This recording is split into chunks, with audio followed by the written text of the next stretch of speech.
Di dalam kosmik Buddhis, apa yang disampaikan Sang Buddha mengenai alam kehidupan, beliau menjelaskan ada 31 alam kehidupan.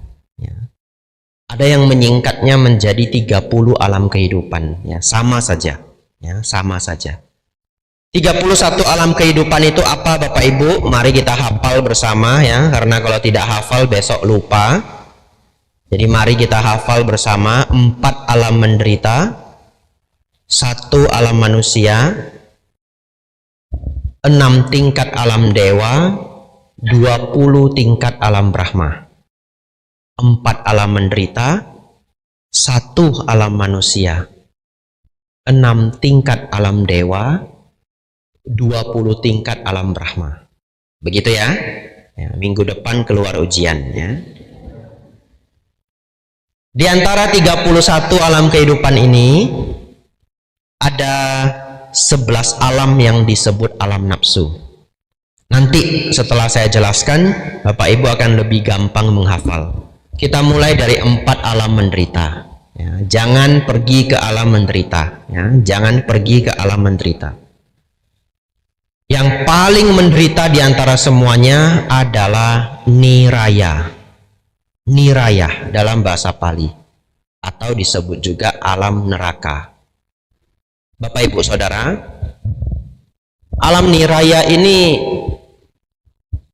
saking besar penderitaannya, Sang Buddha pun sulit mengungkapkan. Jadi pernah satu ketika seorang umat Buddha datang ke beliau, lalu bertanya, "Bante, Sang Buddha, seberapa menderita di alam sana, di alam neraka?" Sang Buddha hanya menjawab, "Sangat menderita." Dia tanya lagi, "Tapi seberapa menderita, Bante?" "Iya, sangat menderita." Lalu orang ini masih tidak mau menyerah. Dia merasa belum dapat jawaban lengkap ya. Dia merasa belum dapat jawaban lengkap. Dia tanya lagi, "Tapi Bante, jikalau dibuat perumpamaan, sekira-kiranya seperti apa penderitaan itu?" Wah, ini orang kekeh sekali ya. Luar biasa dia ya. Kekeh sekali. Baik, Sang Buddha membuat perumpamaan seperti ini. Jika ada seorang manusia, jika ada seorang pencuri tertangkap oleh tentara kerajaan. Setelah dia tertangkap, pencuri ini dibawa di depan raja. Dan kalau Bapak Ibu baca sejarah-sejarah kerajaan di masa lampau, cukup banyak raja yang kejam. Beneran. Ya, beneran. Jadi zaman sekarang kalau pencuri itu dipenjara, itu sudah hukuman yang lembut sekali. Kalau Bapak Ibu baca sejarah-sejarah kerajaan dulu, ada yang direbus, ditarik dengan 2 kuda, dan sebagaimana macam. Lalu raja memerintahkan tombak pencuri ini 100 kali. Lalu dia diseret, kemudian dia ditombak 100 kali, ditusuk dengan tombak 100 kali. Setelah itu dia diseret kembali ke depan raja. Raja, pencurinya belum mati. Luar biasa ya, ilmunya tinggi Bapak Ibu. Ditusuk 100 kali belum mati. Raja katakan apa? Siang nanti tusuk lagi 100 kali, malam tusuk lagi 100 kali. Nah, kemudian pencuri ini kemudian ditusuk pagi, siang, dan malam. Lalu Sang Buddha mengatakan, penderitaan seperti itu pun tidak 1/16 penderitaan di neraka. Ya, penderitaan seperti itu pun tidak 1/16 penderitaan di neraka. Bapak Ibu Saudara, kita lahir di alam manusia. Kalau Bapak Ibu ragu, bener ndak ya ada alam yang sebegitu buruk? Ndak bener kayaknya. Nanti satu ketika Bapak Ibu tangannya kejepit pintu, betul ya? Sakitnya minta ampun, betul? Nah, itu baru sakitnya kejepit pintu ya. Bener tidak bener alam neraka ini, pokoknya jangan coba-coba pergi ke sana. Bapak Ibu Saudara, selanjutnya alam binatang. Dalam bahasa Pali disebut tiracana, alam binatang. Alam binatang ini juga penuh dengan kesedihan Bapak Ibu ya. Bapak Ibu mungkin melihat banyak anak-anak binatang kalau masih kecil lucu begitu, tapi Bapak Ibu tidak tahu hidup mereka sebegitu kejam ya. Hidup mereka itu sebegitu kejam. Di alam binatang Bapak Ibu, apalagi mereka yang lahir sebagai santapan, dalam artian makhluk-makhluk kecil seperti kelinci, ayam ya. Kelinci dan ayam itu lemah sekali kalau dibandingkan dengan makhluk hutan lainnya. Dan mereka ya seperti makanan bagi pemangsa lain. Bapak Ibu perhatikan, kenapa burung ayam itu matanya satu di kanan, satu di kiri? Betul ya? Kita matanya di depan dua ini. Ayam ini satu di kanan, satu di kiri. Itu karena saking takutnya dimakan Bapak Ibu. Iya. Jadi dia sambil makan tuh, patuk-patuk tanah, dia sambil lihat kiri kanan. Kenapa? Saking takutnya dimakan. Lalu Bapak Ibu datang, ih ayam lucu sekali, krrr, krrr. Baru didekati lari dia, betul? Bapak Ibu pelan-pelan lagi mau mendekat bawa jagung. Sini nak, ada jagung. Nggak ngerti dia ya. Krrr, krrr. Lari dia. Setelah Bapak Ibu kejar 3 kali, Bapak Ibu bilang apa? Sombong sekali ayam ini. Padahal Bapak Ibu dia ukurannya cuma segini. Kita ukurannya 1,5 meter ke atas, betul? Itu dikejar sama monster Bapak Ibu ya. Kita mendekat itu, bayangkan kalau kita ayam itu makhluk sebesar itu, lihat. Lalu krrr, krrr gitu. Apa dia enggak kabur ya? Dia itu kabur. Yang tidak kabur itu yang sudah terlatih dari kecil dekat sama manusia. Yang notabene bagi mereka manusia itu raksasa, betul ya? Iya, otomatis dia lari. Kenapa dia lari? Takut dimakan. Bapak Ibu mungkin ada yang berpikir, Bante, ada loh binatang hewan lahir sebagai anjing, hidupnya makmur sekali. Ada ya? Tidurnya AC, makannya daging import. Iya, saya punya teman dulu yang senang sekali anjing. Kadang anjingnya ngambek Bapak Ibu, tidak mau makan. Tahu enggak kalau pas ngambek maunya apa? Maunya pizza Bapak Ibu. Luar biasa ini. Iya, dia kalau sudah ngambek dog food enggak mau dia. Maunya pizza. Lalu beneran dipesan pizza untuk dia makan ya. Nah, lalu naik mobil mewah. Itu jendela mobil diturunin sedikit. Nah, biar dia pas jalan-jalan lihat angin, lihat jalan. Tapi Bapak Ibu Saudara, mereka pun beberapa makhluk binatang yang masih ada karma baik yang cukup pun tidak bisa menjadi makhluk yang terlalu bahagia. Tidak bisa. Tahu kenapa? Satu, dia terlahir sebagai anjing. Kalau dia sakit dia tidak bisa lapor, betul ya? Dia hanya bisa diem saja. Entah sakit bagian mana, dia hanya bisa diem saja. Dia tidak bisa lapor. Lalu yang kedua, Bapak Ibu perhatikan, kalau di rumah Bapak Ibu pelihara anjing, perhatikan. Cukup sering anjing itu ketika tidur itu terkejut-kejut. Nanti perhatikan. Itu karena kenapa? Karena di alam pikirannya itu masih terbawa buah-buah karma buruk. Kalau di kehidupan lampau dia banyak berbuat kebajikan, dia tidak terlahir sebagai binatang, betul ya? Jadi banyak sekali kenangan-kenangan buruk, banyak sekali karma-karma buruk dilakukan, bahkan ketika tidur pun mereka tidak bisa tenang. Sang Buddha mengumpamakan mereka yang lahir di alam binatang itu seperti seseorang yang jalan jauh di padang pasir, jalan panas, tidak ada makanan, tidak ada minuman ya. Haus, lapar, jalan tidak berhenti. Jalan tidak berhenti. Akhirnya jatuh ke satu lubang yang di dalamnya penuh dengan kotoran. Ya, itulah perumpamaan mereka yang lahir di alam binatang. Selanjutnya Bapak Ibu adalah alam peta. Peta sebenarnya artinya mendiang. Ya, jadi alam para mendiang.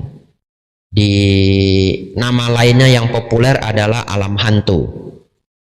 Bapak Ibu Saudara, Sang Buddha mengumpamakan mereka yang lahir di alam hantu seperti orang yang berjalan di padang pasir, tempat yang kering, jalan tidak berhenti, berjalan,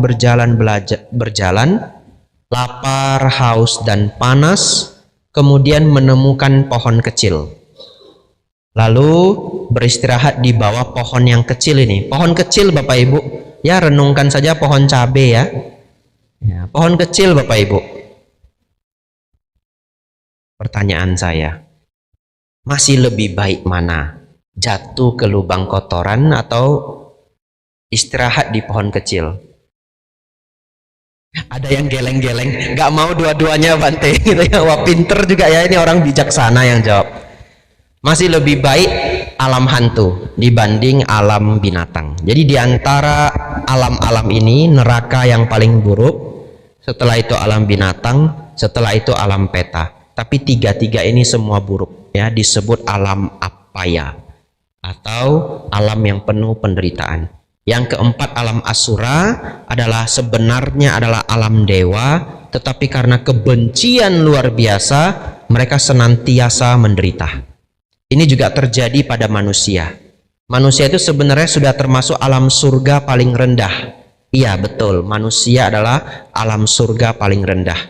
Tapi beberapa orang karena kebencian luar biasa, karena kemelekatan luar biasa, akhirnya menjadi error.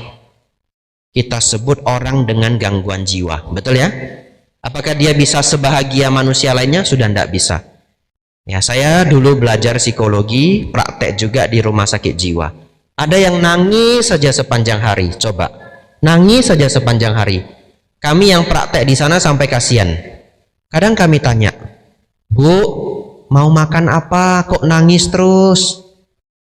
Saya belikan roti ya, nasi padang mau. Dia nangis, anak saya dokter, anak saya ndak mau datang. Mau dia nangis saja. Lalu nangisnya ceritanya ganti-ganti. Ya, kalau ceritanya konsisten itu namanya orang sedih. Karena ceritanya tidak konsisten itu namanya ODGJ sedang sedih. Betul ya? Ya, orang dengan gangguan jiwa. Itu sudah paling sopan bahasanya saat ini ya. Kalau salah bahasa katanya bisa disomasi. ODGJ. Bapak Ibu Saudara, selanjutnya 7 alam surga. Dalam bahasa Pali disebut sugati. 7 alam surga ini yang masih memiliki nafsu. 6 alam dewa, 1 alam manusia. Ya. 6 alam dewa disebut dewa loka dalam bahasa Pali, dan 1 alam manusia. Manusia itu terdiri dari 2 kata Bapak Ibu, mano dan usa. Mano artinya batin, usa artinya unggul. Jadi Bapak Ibu saudara-saudari semuanya adalah makhluk yang unggul batinnya. Ada komanya, belum titik. Makhluk yang unggul batinnya, koma, jika berlatih. Betul? Iya, jika berlatih. Jika tidak mau berlatih ya tidak unggul-unggul. Semua punya potensi untuk mencapai tingkat arahat. Benar. Semua yang ada di ruangan ini adalah orang yang bisa mencapai arahat. Koma, jika berlatih. Betul ya? Bapak Ibu Saudara, alam manusia ini alam yang sangat unik. Sang Buddha mengatakan sangat sulit terlahir di alam manusia. Sangat sulit terlahir di alam manusia. Saya sering diprotes kalau saya ngomong begini. Enggak Bante, di bumi ini sekarang manusia banyak Bante. Apalagi kalau saya ngajar di Jakarta. Lihat Bante, sampai macet setiap hari. Bagaimana sulit lahir sebagai manusia Bante? Manusia sebanyak ini. Mungkin manusia saat ini lebih kurang 8 miliar. Mungkin ya. Nanti Bapak Ibu hitung lapor ke saya. 8 miliar banyak enggak Bapak Ibu? Banyak juga ya. Coba bandingkan dengan ikan di laut. Betul ya? Coba bandingkan dengan ikan di laut. Hitung saja ikan teri Bapak Ibu, enggak usah ikan lain ya. Ikan teri saja di seluruh bumi ini tidak tahu berapa triliun. Nanti Bapak Ibu hitung, lapor ke saya. Tidak ketemu ya. Saya mungkin sudah meninggal, hitungnya belum selesai. Kalau Bapak Ibu gali tanah di depan, 1 kubik saja, 1 kali 1 meter. Coba Bapak Ibu hitung, berapa banyak makhluk di dalam tanah 1 kali 1 meter kubik. Bayangkan. Kalau pas Bapak Ibu ketemu sarangnya rayap, nah hitung dah rayap itu satu-satu. Betul ya? Hitung dah. 1, 2, 3, hitung dah pelan-pelan ya. Ya, saya cuma bisa kasih semangat Bapak Ibu ya. Kalau kita bandingkan dengan yang terlihat saja, makhluk binatang yang terlihat saja, waduh, ndak ngerti lagi jumlahnya berapa. Ada seorang matematikawan mencoba memperkirakan, memprediksi jumlah semut. Nanti Bapak Ibu cek di Google ya. Nolnya banyak sekali. Nolnya banyak sekali. Bukan triliun lagi, bukan kuadriliun, lebih daripada itu. Kalau Bapak Ibu hitung semua makhluk binatang yang ada di bumi kita ini, ikan dan semuanya, 8 miliar jumlah manusia, tidak ada apa-apanya. Betul Bapak Ibu? Tidak ada apa-apanya. Lah, apa makhluk binatang itu bukan makhluk hidup? Ya hidup. Betul ya? Bapak Ibu ketemu sapi, coba Bapak Ibu lihat sapinya, ya hidup ya, mereka ya punya perasaan ya. Kalau yang sudah jinak kita elus-elus ya dia seneng gitu. Kalau kita ganggu anaknya dia marah. Kenapa? Ya dia makhluk hidup Bapak Ibu ya. Itu baru yang tampak. Yang tidak tampak tidak tahu lagi, belum sensus ya. Ya, Bapak Ibu Saudara, sungguh sulit terlahir sebagai manusia. Ada satu perumpamaan Sang Buddha, dan ini sering umat Buddha hafal tapi tidak tahu lengkapnya, begitu ya. Nah, ini pelajaran saya sudah 20 menit. Ini Dhammadesana ada jatahnya Bapak Ibu ya. Jadi saya sambil cek jam. Bapak Ibu, saya akan ungkapkan perumpamaan ini agar Bapak Ibu hafal. Karena cukup sering umat Buddha itu ingat perumpamaan kura-kura buta, betul ya? Tapi cerita lengkapnya seperti apa, lupa. Jadi Sang Buddha mengumpamakan terlahir sebagai manusia itu seperti ada seekor kura-kura yang buta. Setiap 100 tahun sekali dia naik ke permukaan untuk mengambil nafas. Lalu dia turun lagi. 100 tahun kepalanya naik sekali. Lalu di sisi lain ada bongkahan kayu yang berlubang di tengahnya. Ini kayu melayang-layang di samudra Bapak Ibu. Melayang-layang di samudra yang begitu luas. 100 tahun sekali kura-kura itu naik ke atas laut. Entah kapan, satu ketika, entah kapan, kura-kura itu pas mengambil nafas, pas masuk ke lubang dari bongkahan kayu itu. Ketika itu pas semua, lahirlah Bapak Ibu sebagai manusia. Nggak tahu itu sebetapa sulitnya, nggak tahu. Kalau Bapak Ibu merasa benar nggak ya? Nanti Bapak Ibu hitung semua makhluk tampak saja yang tadi saya ungkapkan. Setelah Bapak Ibu dapat jumlahnya, bandingkan dengan 8 miliar, nanti Bapak Ibu dapat kesempatan terlahir sebagai manusia 1 banding panjang sekali. Begitu ya? Ya, nanti Bapak Ibu hitung ya. Bapak Ibu Saudara, setelah itu 6 tingkat alam dewa, 20 tingkat alam Brahma. Saya tidak bahas banyak dewa dan Brahma. Sedikit saja. Dewa itu adalah makhluk yang masih memiliki nafsu. Jadi 6 tingkat alam dewa itu masih punya suami dan istri. Masih ada laki-laki, perempuan. Masih ada hasrat nafsu. Hasrat nafsu itu hanya bisa dilenyapkan dengan meditasi. Oleh karena itu mereka yang terlahir di alam dewa, kalau tidak berlatih meditasi, tidak bisa naik ke alam yang lebih tinggi. Terlahir di alam dewa itu sesungguhnya tidaklah terlalu sulit. Menjaga sila, senang berdana, senang belajar dhamma. 3 cara ini sudah sangat memungkinkan Bapak Ibu terlahir di alam surga. Tadi Bapak Ibu ngambil sila, silena sugating yanti. Dengan merawat sila, terlahir di alam surga. Alam surga yang disebut 6 tingkat alam dewa. Pertanyaan saya, andaikan Bapak Ibu semuanya adalah orang yang sangat suka berdana, sangat dermawan, lalu setiap bulan Bapak Ibu berdana 1000 ton beras ke segala penjuru, dan Bapak Ibu sudah lakukan ini selama 20 tahun. Pertanyaan saya, apakah dengan berdana beras itu lantas kemarahan Bapak Ibu bisa berkurang serta-merta? Tidak. Betul ya? Berdana itu luar biasa, yang mendapat manfaat luar biasa. Apakah bisa kesombongan lantas berkurang serta-merta? Tidak bisa. Kemarahan, keserakahan, kesombongan itu tidak bisa serta-merta lenyap hanya karena praktik berdana. Tapi kalau praktik berdana disertai kebijaksanaan, membantu mengurangi dosa loba moha, membantu adalah salah satu bagian dari latihan. Tetapi kalau tidak belajar dhamma dengan seksama, tidak ditambah dengan meditasi, kita tidak akan pernah bisa melenyapkan kemarahan.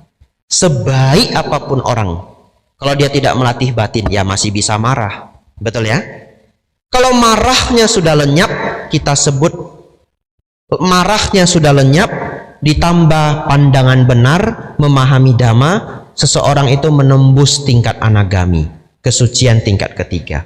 Bapak Ibu Saudara, mereka yang mencapai tingkat batin yang tinggi, dalam bahasa Pali kita sebut jana, itulah mereka yang lahir di 20 tingkat alam Brahma. Oleh karena itu di dalam alam Brahma tidak ada hasrat nafsu ragawi. Para Brahma itu tidak ada laki-laki perempuan, tidak ada suami dan istri. Nah, inilah 31 alam kehidupan Bapak Ibu, 4 alam menderita, 1 alam manusia, 6 tingkat alam dewa, 20 tingkat alam Brahma. Pertanyaan saya, ada berapa alam yang masih memiliki nafsu hasrat ragawi? Kalau Bapak Ibu perhatikan, ada 11 alam. 4 alam menderita, 1 alam manusia, 6 tingkat alam dewa. Saya sengaja Bapak Ibu, saya ngomong begini mungkin sudah 5 kali, betul ya? Supaya apa? Supaya hafal. Karena kalau tidak dihafal, minggu depan pasti lupa. Minggu lalu Bantenya ceramah apa? 31 alam kehidupan. Apa aja itu? Pokoknya ada 1 alam manusia. Betul ya? Itu detailnya. Ada yang menderita, ada yang bahagia. Itu dah. Ada alam Brahma. Bagi-baginya gimana? Kamu lihat aja ulang itu rekamannya, begitu ya. Saya cuma ingat ada 1 alam manusia. Begitu beruntung terlahir sebagai alam manusia. Manusia itu makhluk yang unggul batinnya. Makanya kamu lihat batin saya unggul. Nah, itu jawabannya ya. Sisanya lupa semua. Bapak Ibu Saudara, kita masuk topik kedua. Ini yang bagi saya sangat luar biasa pagi hari ini. Karena judulnya Sukha dan Dukkha. Betul Bapak Ibu? Baik. Sederhana saja. Sederhana saja. Sebagai manusia, kita setuju. Kita punya dukkha dan sukha. Itu seperti telapak tangan. Bapak Ibu tidak bisa punya satu. Ada bagian depan, ada bagian belakang. Ya, ada bagian depan, ada bagian belakang. Oleh karena itu dikatakan sukha dan dukkha datang silih berganti dalam kehidupan manusia. Tetapi Bapak Ibu semua bijaksana. Oleh karena itu apa yang harus kita perjuangkan? Kita berjuang agar sukhanya banyak, dukkanya singkat. Betul ya? Oleh karena itu Bapak Ibu pagi hari ini akan belajar pembagian dukkha dan sukha. Sangat sederhana. Sangat sederhana. Ngelakoninya rada sulit. Ada 2 jenis dukkha. 1, yang tidak bisa Bapak Ibu hindari. Yang kedua, yang Bapak Ibu buat sendiri. Ya, yang Bapak Ibu buat sendiri. Kasih contoh ya. Waktu kecil Bapak Ibu pernah ngambek, pernah? Pernah ya? Sudah besar yang ngambeknya itu sudah hilang. Kadang-kadang kumatnya masih ngambekan. Ya, tergantung individu.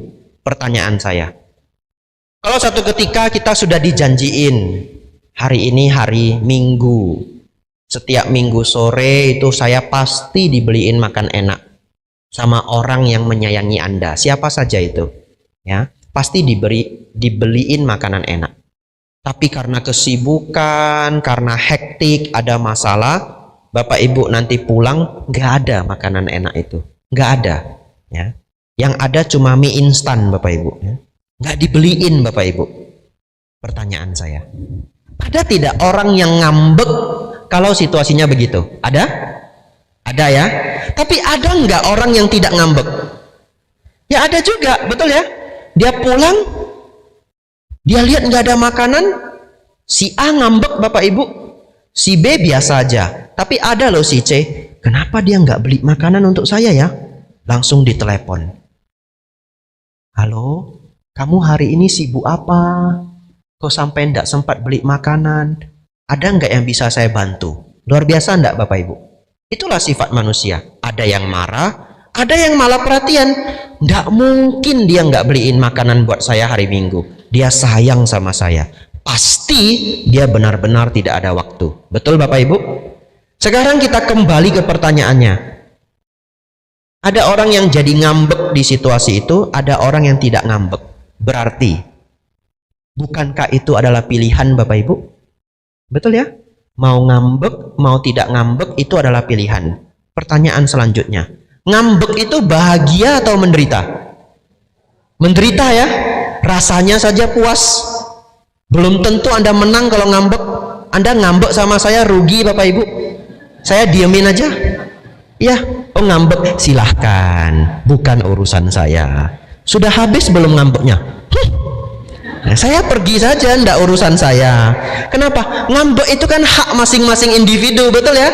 Tapi ngambeknya Anda tidak akan mempengaruhi saya. Kebahagiaan saya pun hak saya, ngambek Anda adalah hak Anda, selama tidak mengganggu saya, betul ya? Kalau dia ngambeknya mukul tembok sampai kita ndak bisa tidur, itu namanya sudah ngambek ganggu orang. Ada orang ngambek nggak ganggu orang, dia tidur saja, nggak mau ngomong, boleh. Hak masing-masing individu, betul? Tapi jangan gara-gara ini nanti pasangan hidupnya ngambek, ngambil kalimat saya ya. Kamu ngambek, silahkan. Hak masing-masing individu. Kata Bante Abijato. Waduh gawat saya ya. Bapak Ibu Saudara, itu saya sebut sebagai duka yang Anda bikin sendiri. Satu ketika ada seseorang ya, bukan Bapak Ibu. Ini kan sudah mau tahun baru. Lalu satu ketika dia keluar rumah, dia buka pintu rumah. Tetangganya Bapak Ibu beli mobil baru untuk tahun baru. Mobilnya bagus sekali, hampir 1 M. Cicil 5 tahun ya. Bapak Ibu Saudara, begitu dia lihat mobil sebagus itu, panas sekali di sini Bapak Ibu. Dari sini turun sampai sini Bapak Ibu, naik sampai sini ya. Nama penyakitnya ini GERD ini. Asam lambung naik sampai sini Bapak Ibu ya. Panas satu badan dia. Wah, itu pagar dia genggam sampai goyang-goyang. Lalu dia balik nyari suaminya. Kalau dia seorang wanita ya, gara-gara kamu itu, gara-gara kamu. Suaminya bilang, saya baru bangun, saya salah apa ya? Itu lihat tetangga, mobilnya bagus begitu, makanya kamu rajin. Dia ngomel-ngomel seharian Bapak Ibu, makan ndak bisa, minum nggak tenang, tidur ndak bisa Bapak Ibu, marah-marah aja. 2 minggu marahnya Bapak Ibu. Lalu tetangganya sengaja parkir depan pas itu ya. Setiap buka pintu darahnya naik Bapak Ibu. Untung tidak dicek, itu sudah 170 itu darah tingginya. Bapak Ibu Saudara, di samping itu Ada loh orang, salah satunya saya. Silakan Bapak Ibu tiru. Kalau karakter yang baik, sombong sedikit boleh, betul ya? Ya, karakter yang baik. Kalau saya buka pintu tetangga saya punya mobil baru, saya senang. Tidak sia-sia ya, dia kerja pagi, siang, sore, malam. Betul Bapak Ibu? Ini keluarga rajin banget ini. Papa rajin, anak rajin, ya wajar punya mobil baru. Luar biasa. Punya tetangga yang berduit itu seneng. Nanti susah pinjam uang boleh, gitu ya. Nah, seneng saya, wah ini mobil baru. Kalau saya pinjam uang dia nggak bisa ngelak lagi ini. Mobil aja baru ini. Kenapa kita harus gusar? Betul ya Bapak Ibu? Bapak Ibu Saudara. Kita kembali ke ibu yang uring-uringan 2 minggu tadi. Siapa yang membuat dirinya menderita? Diri sendiri, itu kita sebut duka yang dia buat sendiri. Bapak Ibu Saudara, saya ingin sekali Bapak Ibu pulang dari sini, semua duka yang Bapak Ibu buat sendiri biasanya, hapus semuanya. Hapus semuanya. Mungkin Bapak Ibu akan mengurangi 60-70% duka Anda. Hapus semuanya. Bante, kadang-kadang Bante saya di kantor nggak ada yang hargai saya. Bener Bante, mereka makan aja nggak ngajak saya. Itu duka yang Anda buat sendiri. Betul. Kalau Bapak Ibu di kantor, mereka semua makan tidak ajak Anda, berbahagialah. Anda bisa hemat. Betul. Ya, dulu saya jualan obat di Siantar. Pelanggan saya suka sekali makan Bapak Ibu. Dan mereka makan semuanya mahal. Saya kalau diajak saya stres Bapak Ibu. Betul. Nanti malam makan ya. Makan di mana? Itu seafood yang di samping jalan. Mati. Habislah 300.000. Betul ya? Makan sedikit, makan banyak, bayarnya sama. Bagi rata. Kalau laki-laki bagi rata Bapak Ibu ya. Makan sedikit, makan banyak, rata. Tak makan aja banyak-banyak ya. Ya gemuklah jadinya Bapak Ibu ya. Ya, biar untung Bapak Ibu ya, bayarnya rata.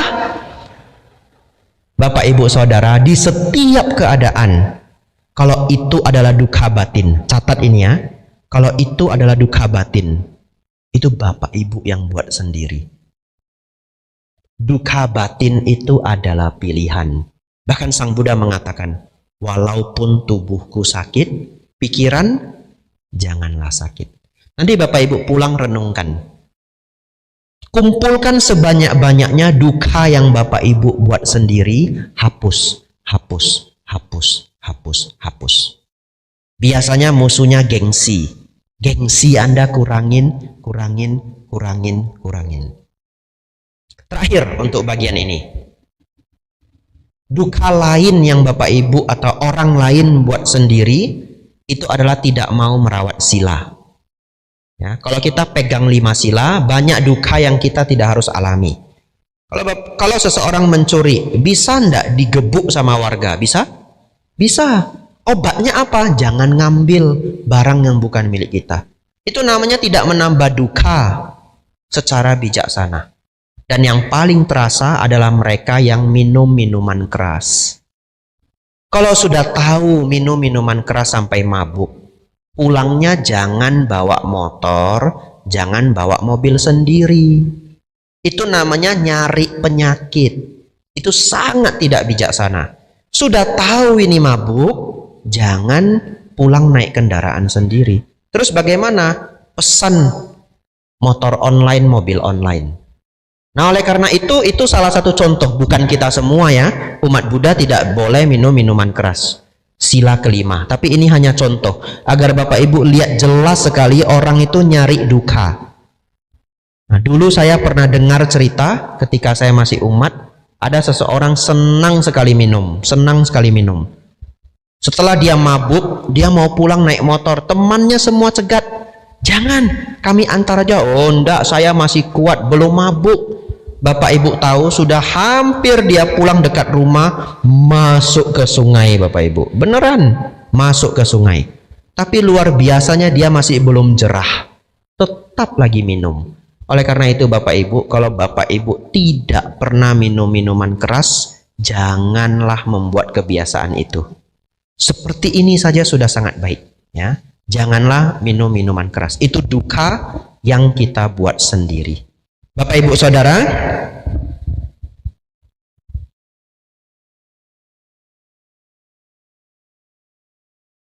ada beberapa bagian sebenarnya sudah saya catat ya. Tapi saya lihat waktunya tidak terlalu cukup. Jadi saya ungkapkan cepat-cepat aja. Saya catat di sini. Gelisah itu juga sebenarnya Bapak Ibu buat sendiri. Tapi melawannya sulit. Ya. Orang yang paling berhasil melawan gelisah itu adalah para astronot. Saya ceramah ini juga kemarin di Klungkung. Ya. Para astronot itu dilatih dengan simulasi yang berulang-ulang. Sehingga pada saat mereka berada pada misi, kalau roket itu dalam masalah, bahkan 1 menit terakhir akan meledak pun, mereka masih dengan sangat tenang mencari penyebabnya dan memperbaiki. Tapi ketenangan itu hadir dari simulasi yang berulang-ulang, simulasi yang berulang-ulang. Tahun yang lalu sepertinya, saya ceritakan teknik nafas masuk, nafas keluar. Ya, atau Bapak Ibu nanti cari videonya di online. Bapak Ibu Saudara, saya ingin Bapak Ibu setiap kali gelisah, renungkanlah dhamma. Nafas masuk, nafas keluar. Setelah Bapak Ibu mulai mengembangkan ketenangan, gelisah ini akan turun sedikit demi sedikit. Kegelisahan itu bisa dilatih. Kalau ibu-ibu yang di sini biasanya gelisah sekali kalau anaknya belum pulang. Ingat saja, setiap orang membawa karmanya masing-masing. Bapak Ibu gelisah pun tidak bisa bantu, betul ya? Biarkan anak Bapak Ibu kuat kok. Yang penting ketika dia pulang, ajarkan semua hal yang harus dia hindari. Kalau diberi minuman sama orang asing, jangan minum ya. Itu bisa loh, itu botol disuntik obat, nanti dia tutup lagi pakai label harga.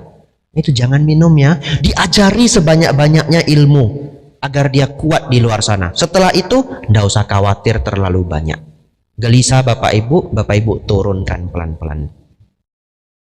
Satu lagi adalah terlalu iba. Iya, kalau Bapak Ibu jadi manusia terlalu iba, Bapak Ibu juga akan gampang sekali menderita. Kalau Bapak Ibu ketemu orang yang menderita, dibantu. Tidak perlu terlalu iba. Saya beri contoh para dokter. Dokter itu luar biasa Bapak Ibu ya. Kalau kita tidak terbiasa sih kelihatannya aneh. Kita datang dalam keadaan seburuk apapun, kita sudah usus buntu sakitnya minta ampun, itu dokter itu datang itu nanya dengan senyum Bapak Ibu. Betul ya? Kita sudah sakit sampai keringatan, wajah sudah hijau, itu dokter masih, "Selamat siang Pak, sakit yang mana?" Sudah tahu sakit di sini ya. Kenapa dia nggak bisa ikut merasakan sakit saya? Tidak bisa.